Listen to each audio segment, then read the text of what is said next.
Assalamualaikum warahmatullahi wabarakatuh.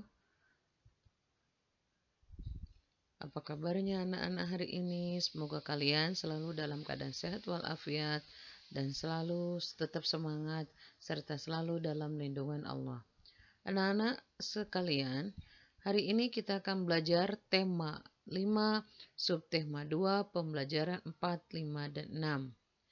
Pada tema ini, kita akan belajar dengan tujuan pembelajarannya adalah menyampaikan informasi dari teks visual, mengidentifikasi sikap pahlawan yang sesuai dengan makna sila kelima Pancasila, menjelaskan sikap kepahlawanan dan pengaruhnya bagi masyarakat, serta mengatur tempo dengan ketukan. Baik anak-anak, kita mulai dengan materi yang pertama. Menyampaikan informasi dari teks visual. Cara menuliskan informasi dari teks visual tidak berbeda dengan cara menuliskan informasi dari teks. Kita dapat menggunakan tabel untuk menyampaikan kembali informasi yang didapat setelah melihat gambar dan membaca teks tersebut. Dalam bentuk tabel, semua informasi menjadi lebih mudah dipahami dan diingat. Bentuk tabelnya bisa berupa hasil dari peta pikiran. Kemudian selanjutnya adalah pahlawan. Kita memiliki banyak pahlawan dalam memperjuangkan kemerdekaan Indonesia. Sikap kepahlawanan mencerminkan makna sila kelima Pancasila. Satu di antaranya, seorang pahlawan bekerja keras demi meraih kemerdekaan.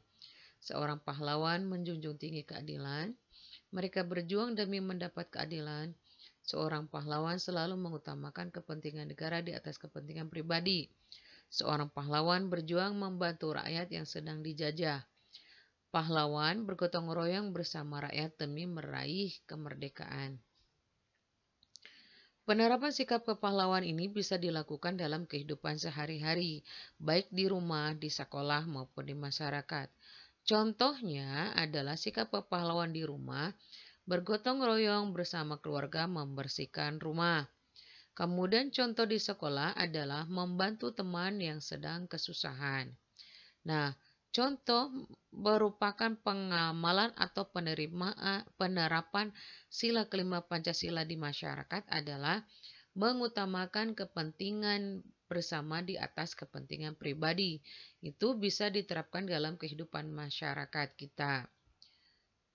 Kemudian, kita memiliki banyak pahlawan yang tentunya mempunyai pengaruh pada masyarakat. Contohnya, Insinyur Soekarno dan R.A. Kartini.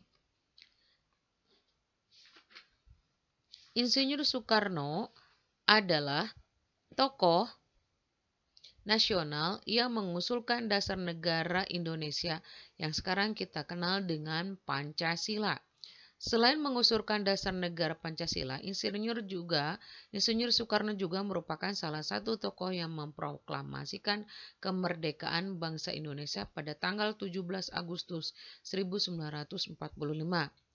Insinyur Soekarno memproklamasikan kemerdekaan bangsa Indonesia bersama dengan Muhammad Hatta. Insinyur Soekarno merupakan seorang orator yang karismatik dan cerdas. Ketika ia berpidato, Insinyur Soekarno bisa menggetarkan hati para pendengarnya. Insinyur Soekarno atau yang lebih akrab dengan Bung Karno menjadi tokoh penting tidak hanya di Indonesia tetapi juga di dunia internasional. Nah, itu pengaruhnya berarti di masyarakat luar juga di luar negeri. Berikutnya adalah R.A. Kartini atau yang kita kenal dengan Raden Ajeng Kartini. Tokoh nasional yang memperjuangkan kesetaraan hak untuk perempuan Indonesia. Perjuangan era Kartini atau Raden Ajeng Kartini telah mengubah pola pikir masyarakat Indonesia tentang kesetaraan antara laki-laki dan perempuan. Beliau aktif menuliskan surat-surat kepada teman-temannya di Belanda. Isi surat tersebut menceritakan kisahnya selama ini dan ketertarikannya kepada kesetaraan antara laki-laki dan perempuan di luar negeri. Surat-surat yang ditulis Raden Ajeng Kartini tersebut kemudian dibukukan dan menjadilah buku Habis Gelap Terbitlah Terang. R.A. Kartini juga mendirikan sekolah yang diberi nama Sekolah Kartini pada tahun 1912 di Semarang. Untuk memperingati jasa-jasanya, pada tanggal 21 April diperingati sebagai Hari Kartini. Tadi Ibu jelaskan tentang kepahlawanan. Nah, berikutnya adalah mengatur tempo dengan ketukan. Pada notasi angka, ketukan diketahui dari jumlah titik-titik yang ada di belakang angka. Pada notasi balau, ketukan diketahui dari bentuk dan warna bulatan.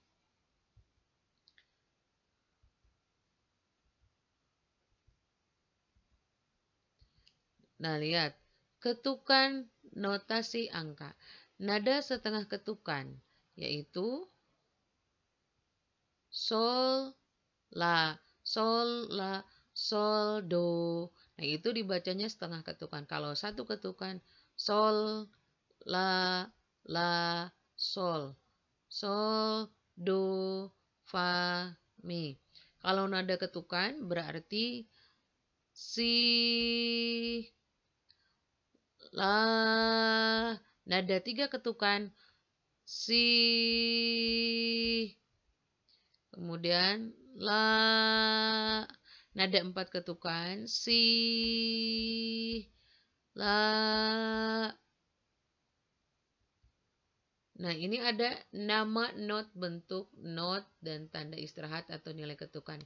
Not penuh biasanya ditandai dengan bulatan, tanda istirahatnya, kemudian berisi 4 ketukan. Ada not setengah, 2 ketukan, not seperempat. 1 ketuk, not 1/8. Setengah ketuk, not 1/16. Seperempat ketuk, not 1/3/2. 1/8 ketuk.